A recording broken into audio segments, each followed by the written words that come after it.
Om Swastiastu, Sampurasun. Selamat pagi pemirsa, senang sekali rasa saya Sagara dapat menemani Anda kembali dalam program Mimbar Agama Hindu Badan Penyiaran Hindu Provinsi Jawa Barat di Bandung TV. Pemirsa, beberapa hari yang lalu kita sudah memperingati Hari Pahlawan yang jatuh tepatnya pada tanggal 10 November. Dan di tanggal 10 November 2021 kemarin juga ini bertepatan dengan perayaan Hari Suci Galungan bagi umat Hindu Sadharma. Untuk itu tepat rasanya kita untuk membahas hal-hal yang berkaitan dengan Hari Pahlawan. Dan kita sudah mengemasnya dalam tema kali ini, yakni spirit nilai kepahlawanan dalam membangun generasi milenial berjiwa pemimpin. Wah, luar biasa sekali tema kita hari ini ya. Tentu kita sudah mengundang narasumber yang tidak kalah luar biasa hari ini.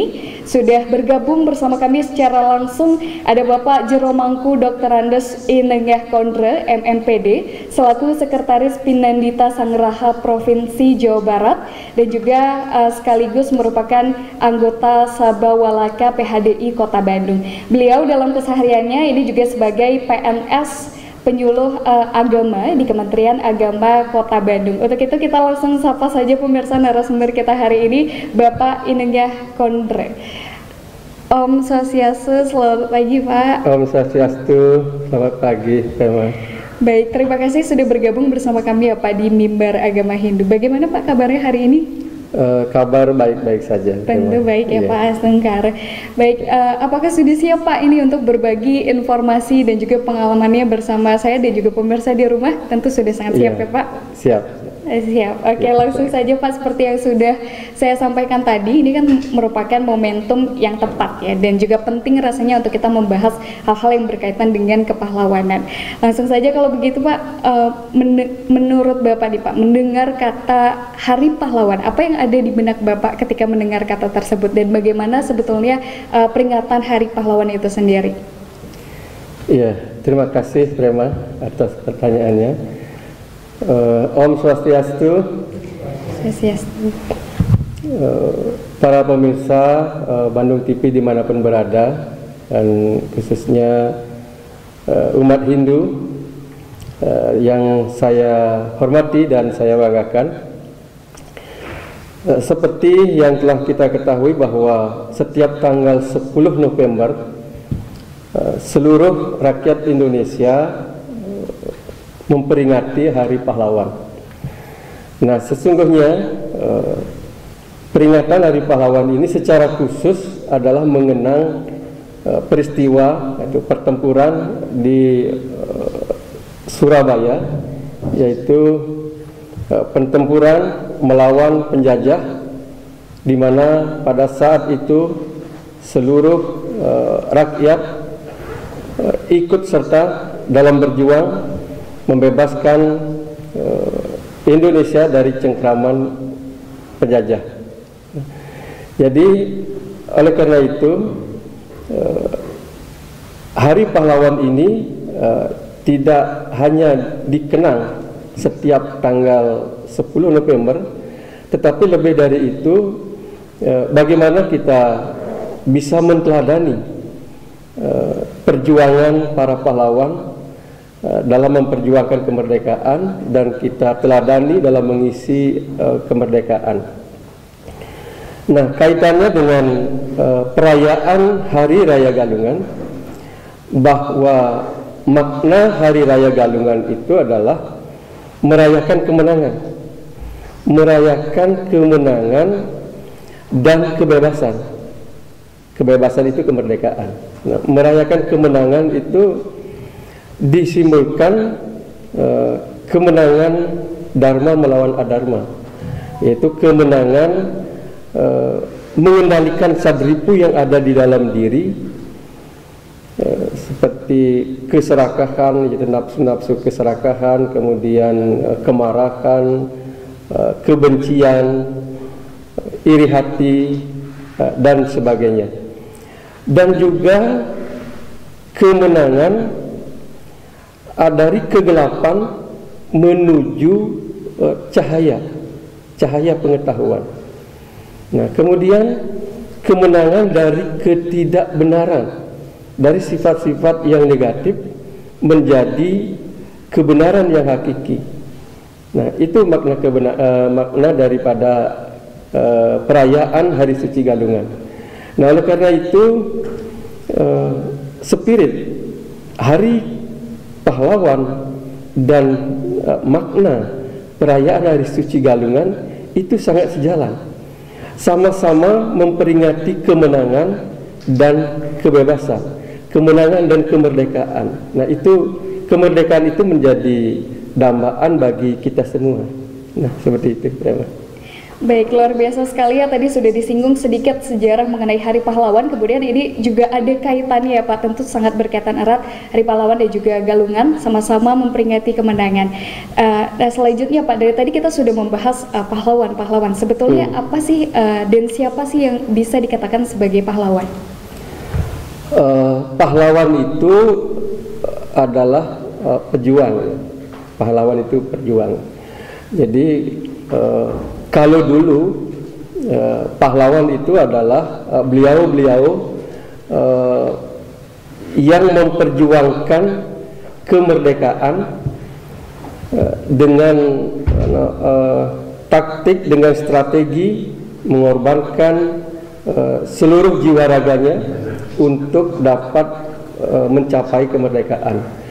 Nah, kalau di era sekarang yang dimaksud pahlawan itu adalah mereka yang berjuang mengisi kemerdekaan, mengisi kemerdekaan dengan melaksanakan aktivitas, melaksanakan tugas dan kewajibannya seperti yang mereka emban sendiri. Nah, seperti itu. Itu pahlawan adalah pejuang. Bagaimana memperjuangkan cita-cita luhur bangsa Indonesia, baik pahlawan pada saat merebut kemerdekaan dan juga pahlawan pada masa kini, ya, pergerakan perjuangannya sama, yaitu sama-sama mengisi kemerdekaan untuk menuju cita-cita luhur pembangunan nasional. Nah, seperti itu. Baik, berarti terdapat ada persamaan dan juga perbedaan tentunya ya Pak di era kepahlawanan sebelum kemerdekaan, saat akan merebut kemerdekaan, dan juga di era saat ini. Kemudian apa saja Pak selain itu faktor atau hal-hal yang berkaitan dengan persamaan dan juga perbedaan di era sebelumnya dengan yang sekarang? Persamaan dan perbedaannya, kalau persamaannya ya sama-sama berjuang, sama-sama berjuang untuk meraih cita-cita luhur bangsa Indonesia. Perbedaannya adalah pergerakan dari kondisi pahlawan. Kalau di zaman dahulu pahlawan itu berjuang dengan mengangkat senjata, berperang dengan mengorbankan seluruh tumpah darah. Kalau sekarang pahlawan sekarang itu pergerakannya itu adalah memperjuangkan atau mengisi kemerdekaan dan juga memperjuangkan diplomasi. Nah, ini memiliki nilai setara. Jadi kondisinya, pondasinya setara, itu ya, sama-sama berjuang. Namun nuansanya yang berbeda karena waktu dan situasi yang berbeda. Nah, seperti itu. Baik, berarti intinya adalah persamaannya sama-sama memperjuangkan ya Pak. Memperjuangkan, kemudian perbedaannya mungkin arah pergerakannya yang berbeda. Baik, tadi kita sudah membahas sekilas mengenai Hari Pahlawan dan juga pahlawan itu sendiri seperti apa. Selanjutnya mungkin yang berkaitan dengan tema kita saat ini Pak, spirit nilai kepahlawanan dalam membangun generasi milenial berjiwa pemimpin. Nah, mendengar kata generasi milenial nih Pak, apa yang sebetulnya seharusnya menjadi fokus perhatian dari generasi milenial atau para pemuda di sana, mungkin yang seusia saya juga seperti ini Pak? Fokus generasi milenial untuk mengisi kemerdekaan itu ya semestinya fokusnya itu adalah bagaimana mengisi kemerdekaan itu dengan melaksanakan aktivitas, ya, dharma dan swadharma sesuai dengan kewajibannya. Jadi fokusnya itu semangat berjuang, semangat untuk mengisi, semangat berjuang secara akademik. Gitu. Yang namanya pemuda itu ya tentu fokus pertamanya itu adalah mengisi diri dengan ilmu pengetahuan. Ya. Seperti yang dijelaskan di dalam niti sastra itu, taki takining sewaka guna widya itu ya. Pada masa muda pergunakanlah waktu sebanyak-banyaknya untuk menuntut ilmu, ya, untuk menuntut ilmu. Jadi sejalan dengan sloka Sarasamuscaya, sloka 304, di situ disebutkan hendaknya seseorang itu mencintai ilmu pengetahuan. Oleh karena itu kejar dan tuntutlah ilmu itu seluas-luasnya, setinggi-tingginya, gitu ya. Sebab orang yang tanpa ilmu itu, orang tanpa ilmu tentu tidak memiliki budi pekerti yang luhur, maka dengan sangat mudah dihasut untuk melaksanakan hal-hal yang merugikan orang banyak. Nah, jadi fokusnya adalah belajar mengisi diri, kemudian juga sebagai generasi milenial itu adalah sebagai pondasi untuk mengisi, untuk memperjuangkan tetap tegaknya persatuan dan kesatuan dan NKRI. Ya, luar biasa sekali ya Pak. Intinya kita harus mengisi diri kita terlebih dahulu ya Pak, untuk bisa membantu kehidupan bangsa ini lebih baik ke depannya. Nah, sesaat lagi kita masih membahas tentang kepemudaan Pak, atau generasi milenial begitu. Tapi kita harus jeda sejenak. Pemirsa jangan kemana-mana, kita masih akan membahas spirit nilai kepahlawanan dalam membangun generasi milenial berjiwa pemimpin. Jangan kemana-mana, tetap di Mimbar Agama Hindu Bandung TV.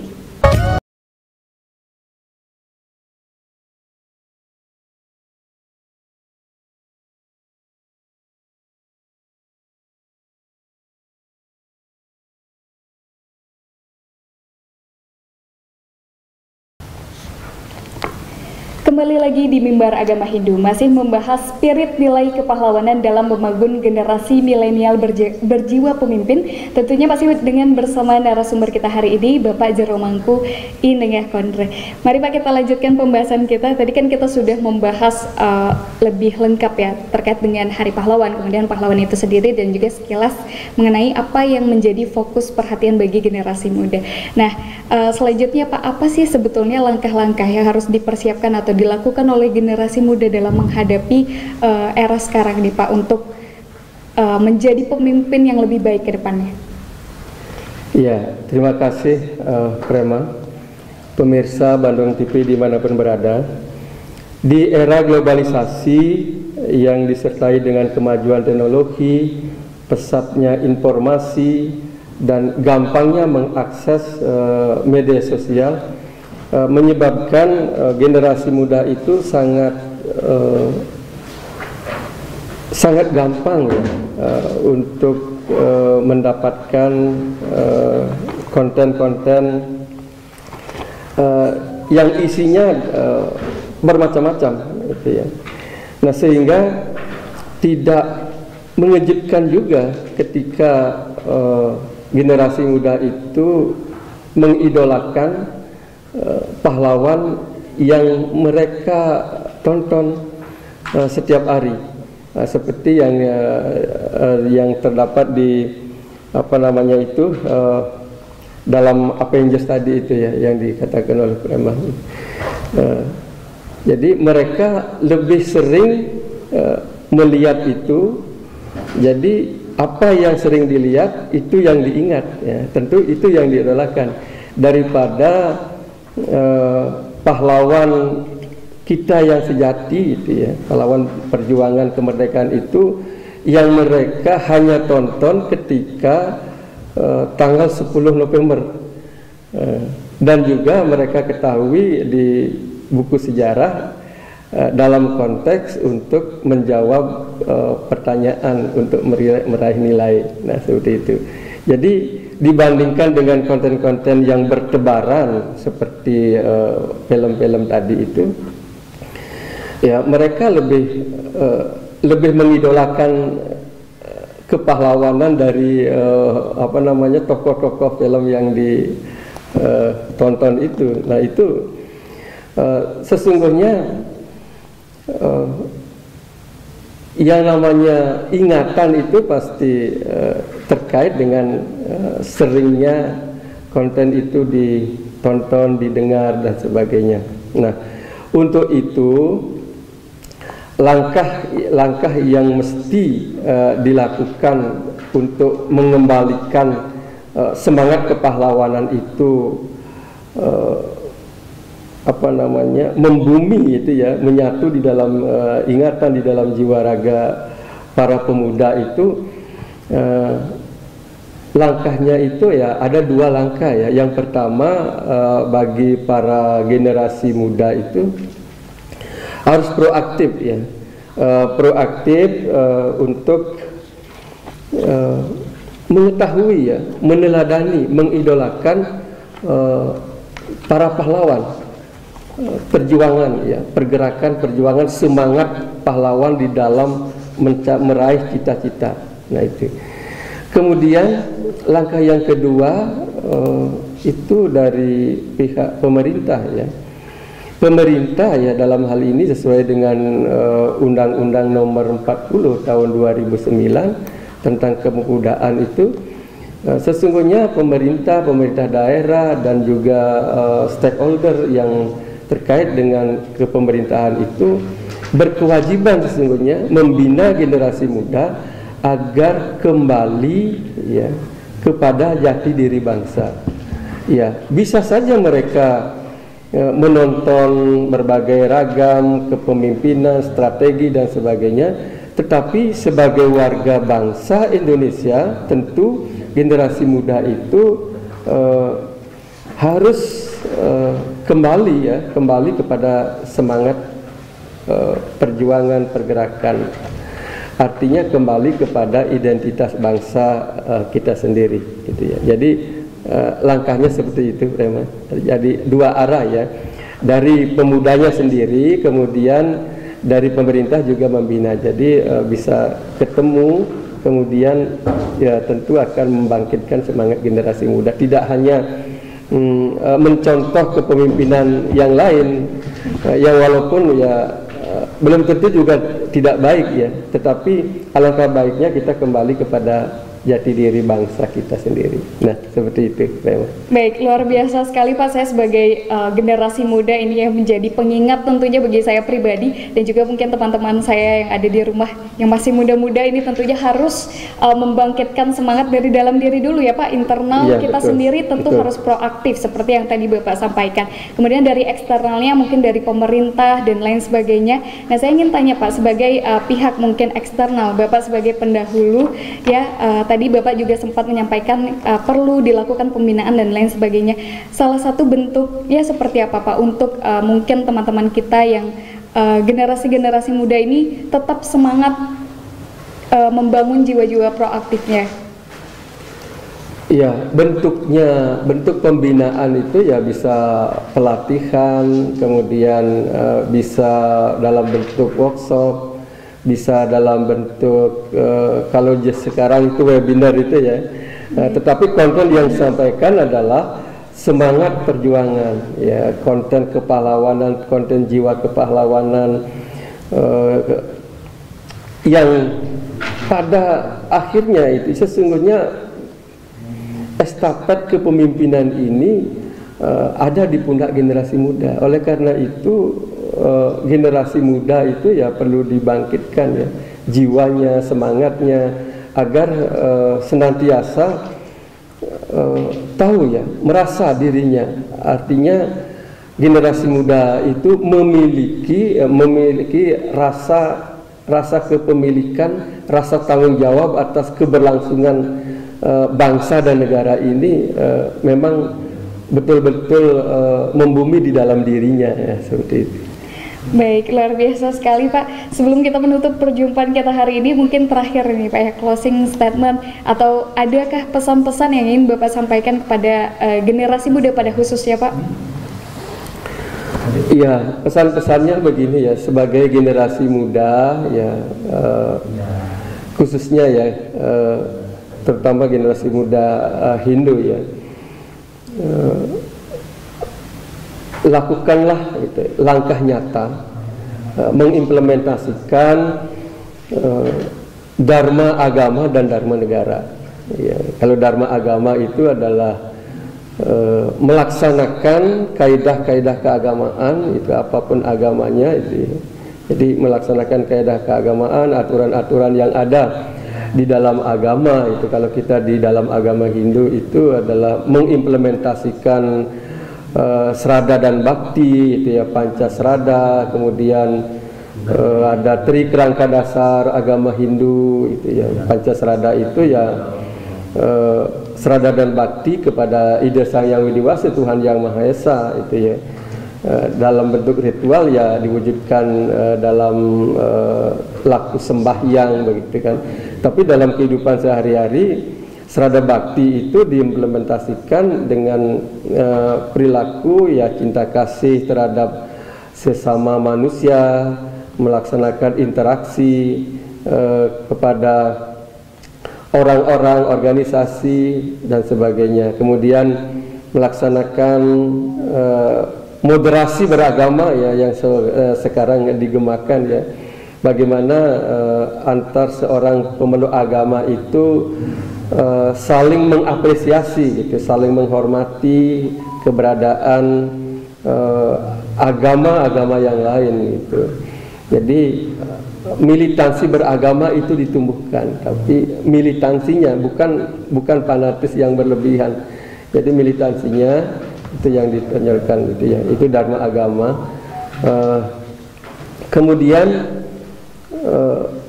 laksanakan dharma negara. Dharma negara itu adalah kewajiban untuk melaksanakan aturan dan peraturan yang dicanangkan oleh konstitusi gitu ya. Jadi sebagai generasi muda itu ya, yang tentunya tinggal di bumi pertiwi Nusantara itu harus memayungi diri dengan 4 pilar kebangsaan. Jadi pesan yang utama itu adalah bagaimana generasi muda itu meletakkan jiwanya itu atau mengadopsi, masuk ke dalam jiwanya itu komitmen kebangsaan. Jadi komitmen kebangsaan itulah yang dijadikan jiwa di dalam kehidupan ini gitu ya. Jadi komitmen kebangsaan itu 4 pilar itu ya. Jadi Pancasila itu ya, kemudian Undang-Undang Dasar 1945, kemudian Bhinneka Tunggal Ika dan NKRI. Nah itu yang mestinya diusung ya. Jadi apapun yang dilakukan ya tentu harus dijiwai dengan 4 pilar kebangsaan itu ya. Kita generasi muda itu jangan sampai melalaikan itu. Nah, karena adanya apa yang kita nikmati, apa yang kita alami pada saat sekarang ini dan mungkin juga pada saat yang akan datang itu tidak lepas dari ideologi-ideologi, komitmen-komitmen kebangsaan yang sudah disepakati oleh pendiri bangsa dan juga sudah terpatri di dalam Kitab Perundang-undangan Negara Republik Indonesia. Jadi yang saya tekankan, pesan itu adalah dharma agama dan dharma negara, utamanya 4 pilar kebangsaan itu dijadikan pedoman di dalam bertindak. Nah, seperti itu. Baik, terima kasih banyak Pak untuk pesan-pesannya, luar biasa sekali. Ini bisa menjadi pengingat untuk saya dan juga tentunya pemirsa di rumah. Ya Pak, intinya kita tidak hanya memahami tetapi juga bisa mengimplementasikannya ya Pak, seimbang antara dharma negara, kemudian dharma agama juga, dan tidak melupakan 4 pilar yang sudah disebutkan tadi. Sekali lagi terima kasih Pak sudah bergabung bersama kami di Mimbar Agama Hindu. Semoga kita dapat bertemu di lain kesempatan yang lebih baik ya Pak. Ya, terima kasih. Pemirsa, itu dia tadi pembahasan kami mengenai spirit nilai kepahlawanan dalam membangun generasi milenial berjiwa pemimpin. Semoga apa yang kami sampaikan tadi bisa bermanfaat bagi kita semua dan dapat menjadi bekal untuk kita menjalani hidup yang lebih baik, khususnya bagi generasi muda yang sudah tadi disampaikan oleh narasumber kita hari ini. Terima kasih sekali lagi kami mengucapkan kepada Bapak Jero Mangku Inengah Kontre MMPD selaku narasumber hari ini. Terima kasih banyak Pak. Pemirsa, jangan lupa untuk selalu menyaksikan Mimbar Agama Hindu di Bandung TV. Saya Prema Mahasagara beserta seluruh kru yang bertugas mengucapkan terima kasih dan sampai jumpa. Om Santi Santi Santi Om.